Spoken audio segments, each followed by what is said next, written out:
We're very pleased that the VVCS, now Open Arms, has turned 40. That's a significant milestone.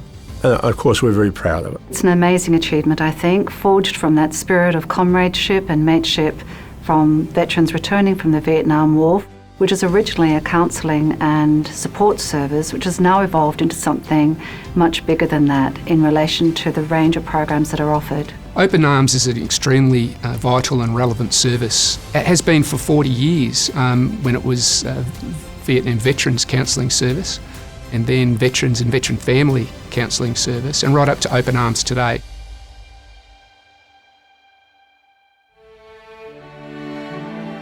The history of the Vietnam Veterans Counselling Service was born in a period of great turmoil in Australia.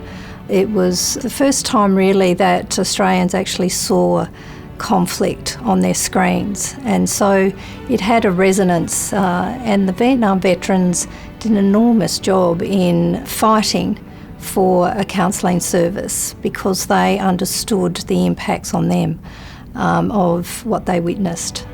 Between 1979 and 1982, the Vietnam Veterans Association continued to lobby the government to gain funding to establish a psychological counselling service. In 1982, the first office of VVCS was opened in Adelaide.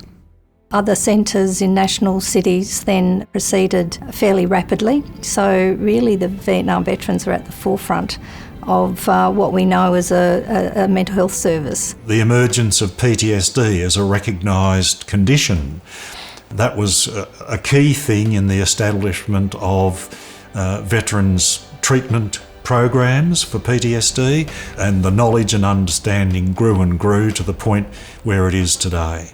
2007, the Vietnam Veteran Counselling Service became the Veterans and Veterans Family Counselling Service. Vietnam veterans saw other veterans coming back from the Gulf and from other conflicts, and understood that they too were going through their own psychological journeys and needed some help and welfare.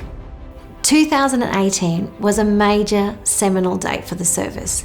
It was the date that we moved from the Veterans and Veterans Family Counselling Service to Open Arms. In Vietnam, someone had to have the courage to step out into a clearing, put their arms up and ask for supplies and support and take away the injured. Open Arms is not just about being caring. Open Arms was having the courage to ask for that support. The service has been going for 40 years. In that time, I think the way that our eligibility has expanded has been really important. Once upon a time, you had to go to Vietnam. Then you had to go to a war.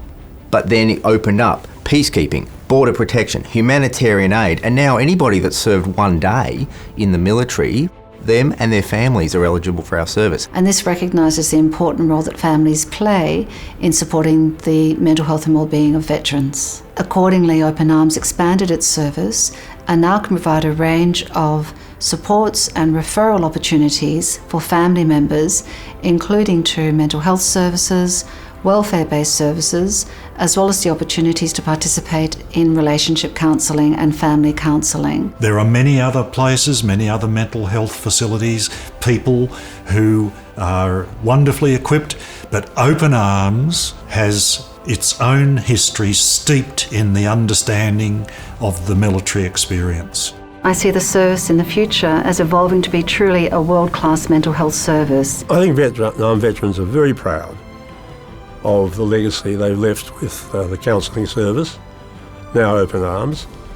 Not just members of the association, but all Vietnam veterans are conscious that they were the driving force that encouraged the government to create the counselling service. I love it when a veteran just walks a little bit higher, a little bit prouder, and puffs their chest out a little bit more as a result of something that we've been able to do with them.